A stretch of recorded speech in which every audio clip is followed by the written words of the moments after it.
Well, good evening. Welcome to another Forever Blue on XS Manchester 106.1 FM. I'm Ian Cheeseman, and I've been watching City a long time, so obviously taking the brickbats from a derby defeat is something I'm used to. It wasn't the best of derby defeats at the weekend, having been 2-0 up. Paul Lake's alongside me, former City player and legend, and a man who also knows about taking brickbats after that derby, because I spoke to you at half-time. The typical Lakey passion, I love it.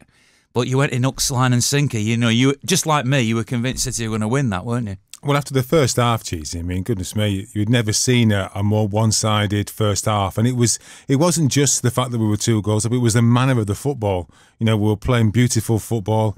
We were carving United up at will. They didn't even lay a glove on us at all in the first half. No shots on goal. And 1 or 2 players looking, you can never say they weren't trying or disinterested, but they just couldn't get into the game. And that was the thing that I was obviously looking at, and with Raheem's chances and Gundogan's chances, you just felt as though it was going to be an avalanche of goals in the second half and continue in the same vein. And yet, second half, we dropped 2 levels. They went up probably 3 or 4 levels, and the upshot to that was obviously 3 goals in the space of 15 minutes, and a game flipped completely on its head. Well, you've had some stick. I mean, did you just bury your head in the sand and? Well, I put a tweet on to say, do you know what? I've been getting a load, and I got a bit giddy, and I deserve it, and I take it on the chin, and yeah, you know I'm a City fan, but at the end of the day, you know we've all been there, we've all done it. I had mates who are United fans text me before half time saying that's it, and having a right go and a rant about United in the second half. They were saying the same things that we were, and yet all of a sudden, when it's 3-2, they've suddenly got this this unique insight that we never had. Because no United fan saw that coming. They don't care what anybody says. No United fan saw that second half. And you've got to take your hat off and say, you know, Pogba in the first half went from 0 to hero in the second half because he was practically unplayable. And passion's what football's all about. I mean, obviously at the moment in the video vlog that I do, I'm trying to capture people's passion. At the end of the game, I spoke to 2 fans also who were very emotional at that moment, and they're expressing their views as well. And I suppose in a sense you lay yourself open whenever you're passionate, but nobody can deny your passion because it comes through. I mean, you cut me, we bleed blood that's blue, you know, and the same with those passionate fans. I love to see that passion, I've got to be honest, and whilst there might be a few trolls out there who ridicule it, the bottom line is you can't deny what you are, can you? No, well, if you look at Gary Neville on, you know, Sky Sports on Saturday, you know, when it was kicking off, you know, he was full of it, and that just shows you that, you know, we still support our team, we still love our team, and we still get things wrong. We're always learning. I've learned from this weekend about just being a bit more measured with your point of view, and you know, I mean, but I'm not sure if I can do that. And maybe in a few weeks' time, I'll be able to revisit my emotions, and hopefully there'll be a job done. But yeah, I did get a lot, and I got some more measured comments. But luckily, I've been able to block the majority of it. So yeah, I mean, there's a bit on the evening news tonight as well. It's probably the United guy, you know, winding it up as well. But you know, it's all part and parcel. It'll be gone, and we can turn to hopefully an incredible result on for tonight's game. Obviously, the point of this game, the derby and the Liverpool game, it was the collapse. Now, I've said that on radio, on podcasts, wherever I've been speaking, that I believe that what happened in the first leg at Liverpool, there must have been an influence from the bombardment that the coach got on the way in. There's no excuse like that, of course, in the derby. City were 2-0 up. Raheem Sterling had chances in the game. But the most worrying thing for me as a City fan, and I was at the Pep Guardiola press conference ahead of this game, and he said, you know, that he's aware of the fact that his team at Bayern Munich, and now it's happened a couple of times in quick succession for City, have sort of been in strong positions and then conceded very short space of time 2 or 3 goals, which have, in the end, in other matches, maybe not yet in this one, but proven decisive. And that's something he's going to have to address. Is that how do you address that, Lakey? Well, you're absolutely right, because you felt like there was almost a period of inertia where people were looking at each other. You know, they'd made mistakes, they were carved open, this hasn't happened before, how are we going to deal with it? And people looking at each other for guidance and leadership. And although, you know, Vinny has always been that, there's one or two players that have had to be at their best for the majority of the season, and have been players like Nicholas Otamendi, who's been probably our best defender this season. You know, and you have to say that it wasn't one of his better games. A couple of times he switched off. And having that mental fortitude to be able to be that consistent and be at an 8 or a 9 out of 10 for the majority of the season, it takes some doing. And the more you start thinking about the end goal, which is to win the league, to beat Liverpool, to get a Champions League final, to do those things, if you start thinking too much about that rather than each moment of the game, that's when the wheels can come off. And that's what Pep's always talked about, is the next game. On being in the game, then the next game. But obviously, the way that we played in the first half against United, you couldn't help but get carried away. Look at me, I'm a 49-year-old muppet of a fan, and I was getting all giddy and carried away, thinking about it. And you know what? It wasn't even so much for me about it being against United, although I love derby games. It was more getting the job done so they could really focus on a real high for the Tuesday night game, so that Pep could have been kind of, in terms of his decision making, he could have been justified in the teams that he has picked, because fans have been critical. And he himself has said, maybe I've got it wrong. But certainly regrouping now and that togetherness, has got to be absolutely critical, because the technical, the tactical, the playing philosophy, all that's done. It's embedded now. It's in place, making those right decisions, and players still get those last moment decisions wrong. Raheem has been fantastic this season, scored 21 goals, and perhaps he knows himself that of those chances, he should have scored one, or at least made the keeper make a save. And that would have made all the difference. Of course it would. And Gundogan's header as well was actually, if anything, potentially easier 6 yards out. And if he puts it into a corner, as did Pogba in the second half, then the game's done. At 3 goals, the game's done. So Pep really has now got to work with the guys, as has his backroom staff, all of his backroom staff, everyone to a man now. It's got to galvanise the spirit in the team to get over these last few hurdles. You've been in the dressing room, Lakey, and you must have been, perhaps not in an identical situation, but in a situation where the team collectively have taken a couple of ones on the chin, and the manager has somehow got to reinvigorate you, get you to believe again. Because a lot of City fans, again, that I speak to regularly, as you know, felt very flat when they left the derby.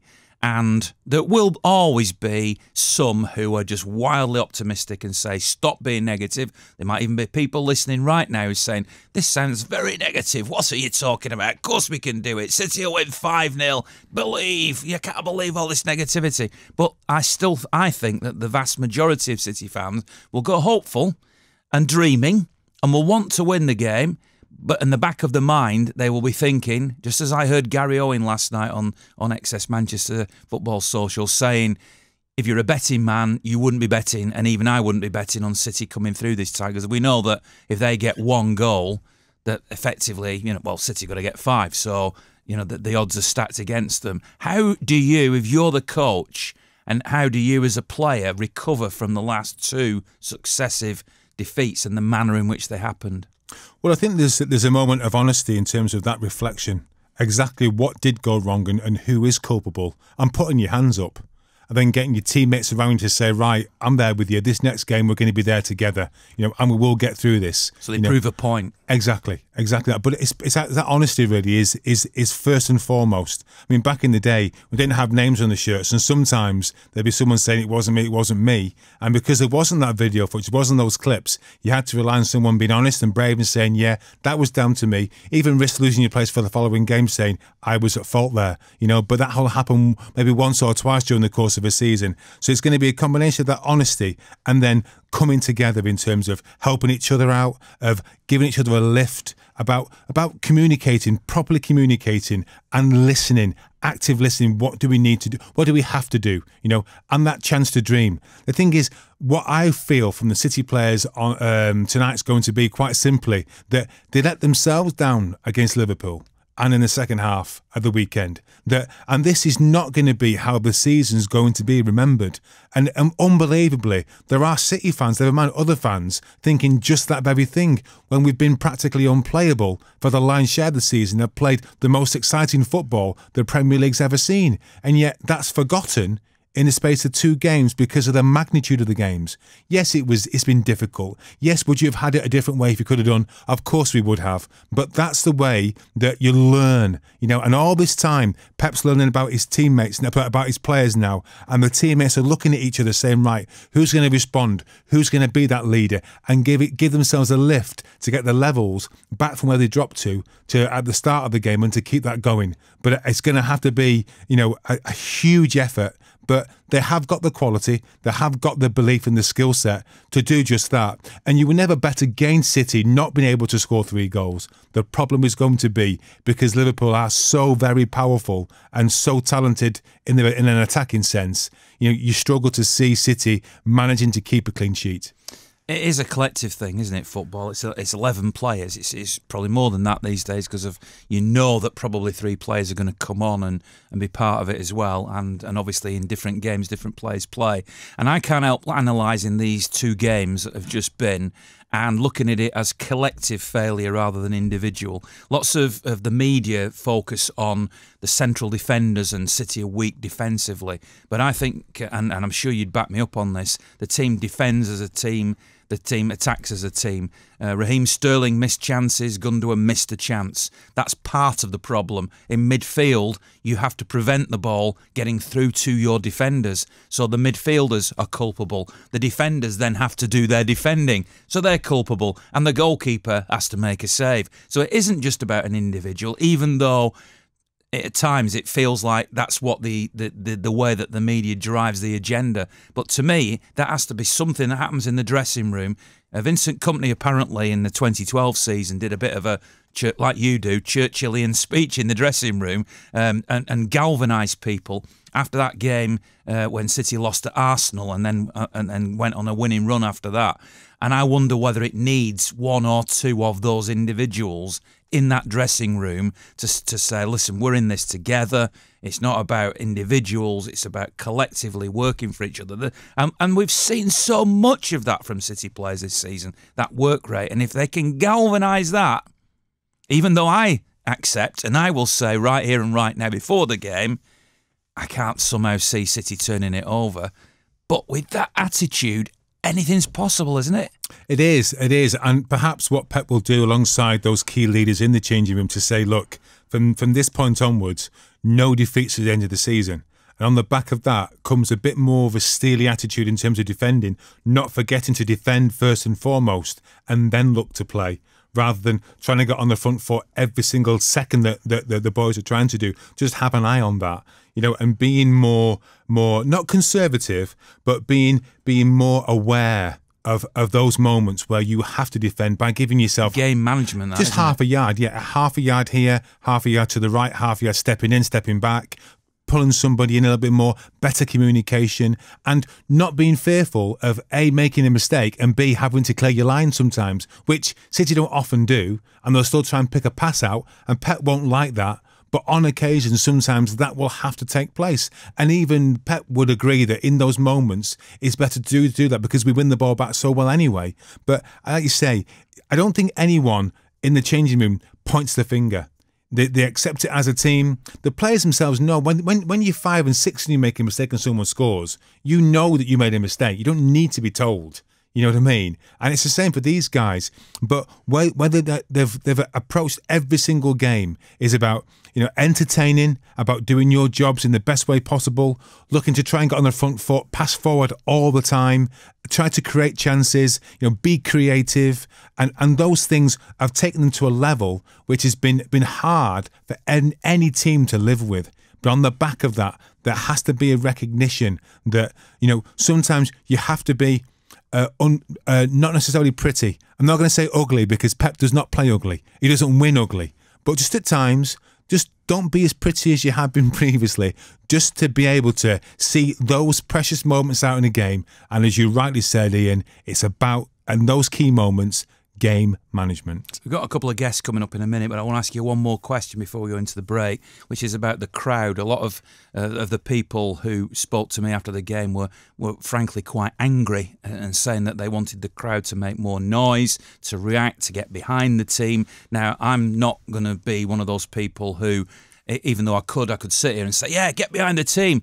I've been going to watch City for over 40 years, home and away, and I admit that I'm not one of the singers. Obviously, a lot of this time I've been in the press box or I've been a journalist, but even in the times when I'm stood in the stand, I'm quite a studious watcher, and it's the people around me who sing. So I'm not going to tell everybody else to sing, but do you feel it needs that to happen? Has there got to be an atmosphere within the stadium which is all-encompassing that helps City drive over the line? Because it was there at Anfield, wasn't it? Oh, yeah, it was. I mean, the atmosphere was very intimidating. OK, beforehand, it was almost as if before the game, Liverpool didn't show, for a minority, didn't show a lot of class. But during the game, they did. The manager, the players, the fans. It was a performance by everybody, and that helped to see them over the line. And I would suggest that even there was almost like an invisible sort of shield in front of the goal. It even influenced the officials on 2 occasions.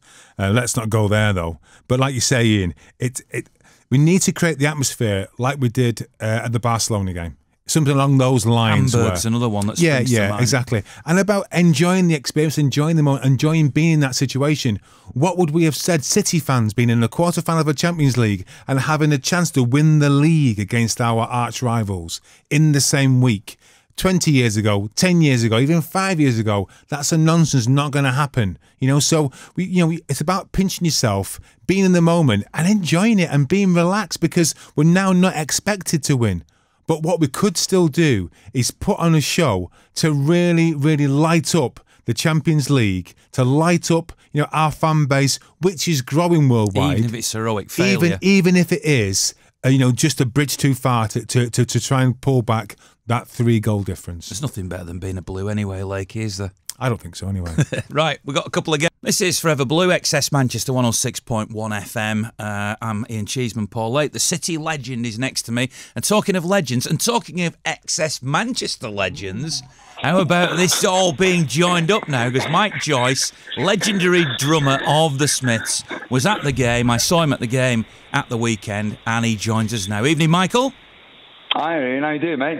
Well, more importantly, how are you doing? Are you a bit fed up? I mean, when I spoke to you ahead of the game on Saturday, you were a very realistic sort of. I think the word you used was sort of you're looking on the black side of what could happen, and you were sort of almost you were proven right, weren't you? Well, like I said when we did that thing for your vlog, it's like a little insurance policy, and I do it with everything. I go through the worst case scenario that could happen, and then in that eventuality of something like that coming around, it's not that much of a shock. It's not a defeatist attitude. What I do is I think it, and then I put it in a little box, and then I put it in like a top corner, and hopefully I'm never going to go and see it again or open it again. And it's just a way of dealing with those things, because like we said at before the kickoff, I wasn't nervous. Obviously, derby days are nerve-wracking, but I wasn't that nervous. I just thought whatever will be today. Obviously, it would have been great if the result would have been different, but the fact that it wasn't, we're still kind of holding those. We've still got the aces. We're a better side. We're the best side in the country by a country mile, and we've got a bit of silverware already. We've done all right in Europe. Who knows what's going to happen next week? So, in terms of that, if you're looking at it in a very pragmatic way, it's a good time. I mean, look at the way that United were celebrating there at the end, because you and Lakey will know, that those wasn't that long ago when it's like, as long as we don't go down and we beat United, it'll be all right. So, the tables have turned. So when you're looking at all in all, it was okay. It was okay. Obviously, the result wasn't what we all wanted, but in terms of the long term, which is what this is all about, then things are not as bad as it was after the game, obviously. Well, Mike, good to speak to you. By the way, I wish I'd taken a leaf out of your book, because I got sucked into the moment after before half time and then seeing it and seeing how well we'd played, and just seeing how that. I mean, it wasn't. I wouldn't even say it was a capitulation. I mentioned before to Ian, it's almost like there was a period of inertia where we're kind of looking at each other thinking, okay, how are we going to deal with this now? And almost a moment of fragility in terms of, expecting to concede again and again. And we just looked like we weren't coherent, and we weren't together in that 15-minute period or so. But in terms of that attitude, like you say, I mean, that was a pretty steadfast approach to a lot of City fans, Mike, in terms of, being hopeful, being positive, but at the same time, having that kind of respect of what we've had to live through over the past 20, 30 years and not losing sight of that. You think that's probably about fair? Yeah, how are you, Lakey? How you doing, mate? Long time no see. How you doing, buddy? All right, yeah. Anyway, yeah, okay, we got that out of the way. Yeah, so, well, I think it is. I mean, it's amazing, isn't it? The way that, I heard Lee Dixon 6 months ago, a few years ago, so I can't remember, talking about football and say, 95% of it's in your head. I mean, you'll know that, regardless, sometimes, these are, they're not all very young lads, but there's a lot of kids on there, and there's, I think sometimes when mistakes are made, sometimes they're punished quite severely, and it looks as though those mistakes, especially the last goal, if you're going to keep a high line for a free kick, then you've got to make sure that you're going to get goal side. That was a big mistake. I think the way that those mistakes were made. I mean, look, if you look at some of those chances that we had, should it have been 7 or 8-3? I think it should. And, it was just, there was a bar, there was a post, there was a couple of, misses there that, if it's just, I know that you can keep on looking at those misses and say, well, they didn't go in, and that's the end of it. But the way that we play and the team that we have, I think we have to kind of not get carried away. Of course, we've got carried away because we're doing brilliantly. But you've got to understand, like Pep said about the unbeaten thing, it's not going to happen. We have to be more realistic. Barcelona get beat, Real Madrid get beat. All the great teams get beat. And when you get beat, sometimes it's kind of inexplicable. Whether we played in the first half, whether United played in the first half, and the way that turnaround, would it really be down to the fact that a pep talk would change, two sides so dramatically? I don't think so. I just think it just happened, and there was a couple of mistakes made, and they were punished because sometimes players can make mistakes and they won't get punished for it. But sometimes it looks as though for the mistakes that we made, we were punished. And I think, it was difficult. We were in the car on the way home and we were saying, it was pretty quiet in the car, as you can imagine. But, I just said, well, you can imagine how United felt a few years ago when we picked them for the title, eh? So, this wasn't a crucial game. It would have been, if that would have put United 3 points ahead, then I would have had a completely different viewpoint on it. But because of the situation as it is, we're a great side and we're only going to get better. Well, given what you've said, Mike, about putting you think something and then you park it somewhere and come up with the doom and gloom, what's your thinking about this Liverpool game? Are City going to turn it around? Well, I think the thing is they can, and they might. That's the beauty of it. I'm not doubtful. I'm just kind of very pragmatic. I'm just thinking, well, let's just go down and see what happens. Liverpool score twice in the first 10 minutes, then no. But if we get a couple in the first 10 minutes, then who knows what can happen. And, we're good enough. It's not as though we're not blagging here. We're not kind of thinking, oh, well, hopefully, if they get a couple of injuries or they get, if they get a player sent off. No, we're good enough to do this. We are good enough. And I think that's that. And I was saying before about that Lee Dixon thing when he said it's all in the players' minds. Those City players, they won't be sitting there thinking, oh, God, no, what have we, too big a hill to climb this. It's like, hold on a minute. Look where we are. Look how good we are. You don't get to that kind of, where we are in the Champions League and winning a cup and being at the top of the league with that kind of distance to the second place by blagging it. You can't. That's not just because other teams aren't playing that well or they're kind of, not getting the results that they want. It's because we're that good. So in terms of the confidence going into it, it's going to be, as far as I'm concerned, we're going to go in there. I think, just look at it as a 0-0. If we go in there and it's a 0-0, let's just start and let's just try and batter them. Because I remember, I was at the Liverpool game when they played at the Etihad. And, I know that obviously Mane got sent off, didn't he? But I think that got us 2-up. So we were 1-up anyway. I know that obviously it's going to be different. But is it going to be different because are they going to press or are they going to sit back? I think that they might sit back actually and just see, what they can do in terms of stopping us from scoring and try and do something on the break. But I don't think we'll go all out. I don't think we'll go all out, attack. I know that people say that's how Liverpool play and that's how City play, but I don't think they will. I think there's too much at stake. I think they'll sit back and try and soak it up and see what happens. And then hopefully we know what happens invariably when teams do that against City. Well, let's hope that's exactly how it goes, Mike, the way you're thinking optimistically. Thanks very much. You could almost say you've been drumming up the support tonight. See what I did there? Yeah. Mike, thanks very much for joining us tonight. Really appreciate it. Cheers. Nice one. See you later, Lakey. Take care, mate. That's Mike Joyce, who, of course, was a drummer in the Smiths. We got that, Ian. We got that. No need to hammer it home. Right, OK. Let's move now to the continent. Let's go over to Scandinavia and speak to a former City player, Mikael Bischoff, who I've seen a couple of times at the Etihad this season. He was there at the derby at the weekend. Obviously now a reporter and a pundit in your own right, Mikael. So obviously you can give us an expert. What went wrong in the derby, Mikael?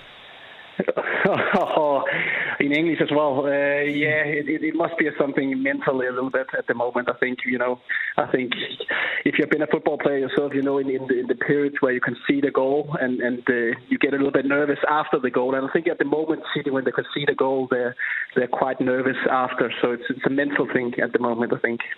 Obviously, a lot of eyes are looking at central defenders. I was talking to Paul about this before. You played in that area, so do you look at the central defenders and think, there's a problem there, or is it more of a team ethic? I think as soon as the pressure high up the pitch is not working as it did in the first half, it didn't work particularly well in the second half. I think United got more of the ball. Then you can see that the defenders are also looking more vulnerable, and I think also they maybe got a bit too overconfident.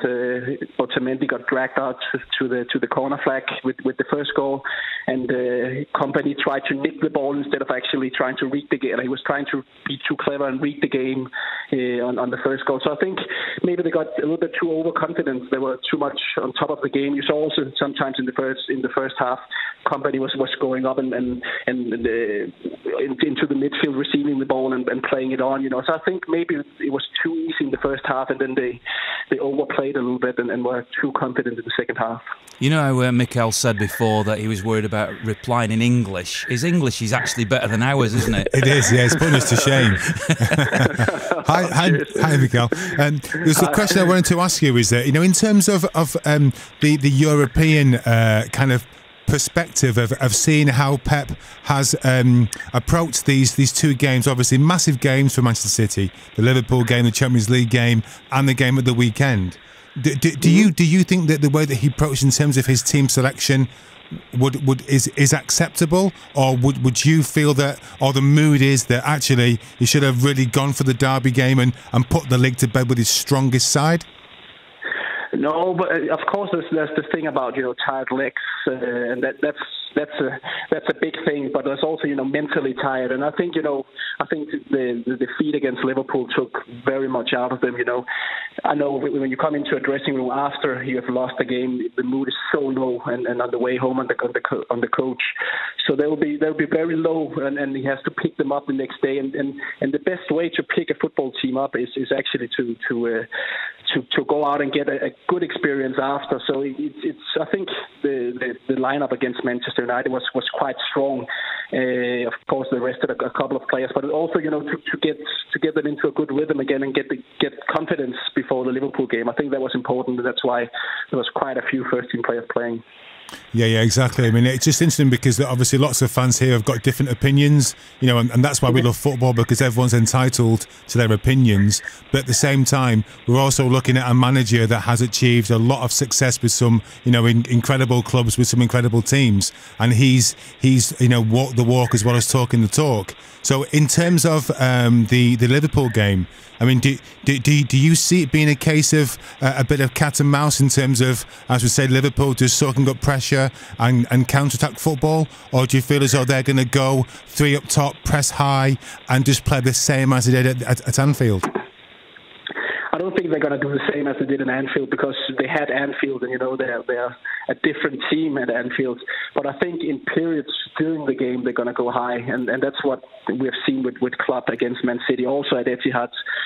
During other games, that they don't go all out pressuring all the time, but maybe for 5-10 minutes they're doing it, and then they drop back and try to be compact, and then they do it for another 5-10-15 minutes. So they're going to change, and they're going to change between a high press and a low press during the game. And I think maybe they're going to from the start trying to press high to actually make Manchester City a little bit vulnerable. And mentally, the thing about Man City was, if they concede a goal and if they don't get into the game in a positive way, I think Liverpool are maybe trying to feel how Man City are, how their nerves are before the game and during the beginning of the game.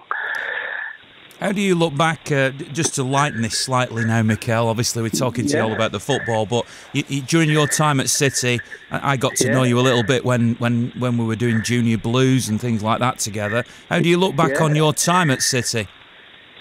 In 2 ways. I was actually I didn't play many games in Denmark before I got sold to Man City, so everything happened very quickly. I played very well in the Danish league, but I was not maybe physically ready to actually go to the Premier League, and I had a lot of injuries. I had 7 operations during the 4 years I was at the club. So the operations destroyed a lot for me, and I was very down for long periods during my time, because I was injured. And when you're injured, you're in the gym. You don't go out to the training pitch, and you don't connect in the same way with the other players.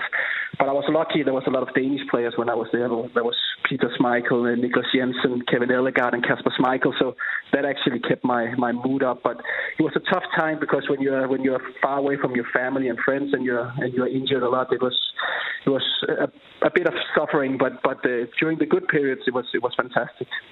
Well, I'm glad you enjoyed it as much as you could, because it was a pleasure to come across you as I did at the time, and now to chat to you as well. Thanks very much for joining us tonight, Mikel. Really appreciate it. No problem. Have a good night. Cheers, Mikel. Tomorrow. Cheers. Thank you. Mikel Bischoff then joining us from Denmark, looking back on the derby and looking ahead to this game tonight, and very eloquent. Honestly, it sounds so patronising. His English it feels like his English is better than mine. Well, even when people like Uwe Rosler first came, into the City side and started to speak, you almost thought he was, within 6 months, he was a Mancunian. It's incredible, the language skills of some of the overseas players. It's embarrassing, it does put you to shame, doesn't it? It does, you're right. Absolutely. Well, we're going to talk to somebody who can equally speak the language very well right after this. So this is Forever Blue, XS Manchester 106.1 FM. Ian Cheeseman and Paul Lake. We're now going to be joined by somebody who you know reasonably well, Lakey, don't you? I do, because of 2 reasons. Obviously, one, Trevor was a great teammate of mine, but I also ruined probably the most exciting day of his football career at Man City when he scored a hat-trick. But Trev, you can tell us all about Morley, that. by the way. Trevor Morley, sorry, of course. Well, yeah. How are you, Trev, by the way? You okay? I'm all right, matey. It was great to see you. Yeah, Lakey ruined the best day. What it was, I had a slow start at Man City. The crowd were on my back a little bit, and I managed to score a hat-trick against Leicester. We beat them 4-1, and of course, Lakey had to knock his head off and swallow his tongue. And that day, right. That was the day, yeah, and it was when the doctor was like half open the stand, and he couldn't get down to the pitch. So Roy Bailey, the physio, did brilliant and probably saved his life. And the doctor took about 4 or 5 minutes to get him onto the pitch as well. And it was really concerning. Lakey was shaking all over. And so anyway, I remember that well, Trevor. I was commentating for the club video up at the top. and it was just horrendous to watch. Well, we got my goals, you see. That's the exact point of it. That's the exact point of my story. I woke up the next morning, woke up at 7 to get all the newspapers to see my face in the headlines, and it was just Lakey. Yeah, I felt so bad, It was all about Lakey, football and any that. I went in hospital. Not because I wanted to support him, it's because I was so angry with him that I had to go in and I thought I bought him a card, Lakey, right? You did. I've still got it as well. Your great moment, I suppose, was at Bradford, was it, would you say? Well, I mean, to be fair, I was only 52 years. I think people remember mainly, obviously, United game and the Bradford goal, of course, because we've been that scenario when we played Bournemouth second to last game of the season. We were cruising 3-0. A little bit like the same at the weekend, and having a party in the sunshine. And amazingly, Bish and Harry Redknapp and Ian Bishop and Bournemouth, Matty Owens, I played with later, somehow scrambled back to 3-3. I think 6 or 7 minutes into injury time, Luke Bliss hit a penalty, and suddenly it was a bit panicky. And of course, we needed to get a point at Bradford, and I had a few chances and missed them. But we heard Palace were winning 4-0, which was probably a lie, but it meant that we wouldn't actually get promoted. So I did score a goal a few minutes from the end. So yeah, I mean that was it was quite ironic because I remember they called it £1 million goal. So now it's 180 million to get into the Premier from the Championship. So, thank you, Trevor, for scoring. Quite proud of it. Trev, it's all relative. It's all relative. But Trev, you know something? You made a great analogy there in terms of that Bournemouth game for us, albeit to a lesser extent compared to the game of the weekend. But do you feel that there's a real sense of key players really? There's that kind of that mental. I'm not going to call it a mental weakness because it's not that, but just that moment where the players just switch off. I mean, my view on that is that. I think there's two things. One, Pep's got them so, as winners, they're mentally strong as winners, and they have been winners. And you know yourself, Lakey, it doesn't matter what you say. And I say this about West Brom and Tony Pulis when they get to 40 points. You know, they put the flip-flops on. And people don't realise it, because if you build every game up to be a must-win game, when you don't really need to win them, you can't build it up like that. And I think when City have got so far in front in the league, it's hard. You know, of course you want to win it, but you know you're going to win it. That doesn't really explain the game at the weekend, because you know it's a United derby and you've got to win it. And it was just one of those fluke games. You know, I did the commentary there, and 2-0 should have been 4-0. We all know it. It was like over at half time. So it happens sometimes. Goals change games, and but I think I've never been that far in front, Lakey. So at Man City, I was always near the bottom, so I never had that pressure. But I imagine that when you're so far in front and you're playing games, it is hard to be 100% up for it, and that's just. Nothing against the players or Pep, that's just human nature. When you know you've got something and it's won, you take your foot off just that a slight little bit. This is a question to both of you, really, because you're players and I never played.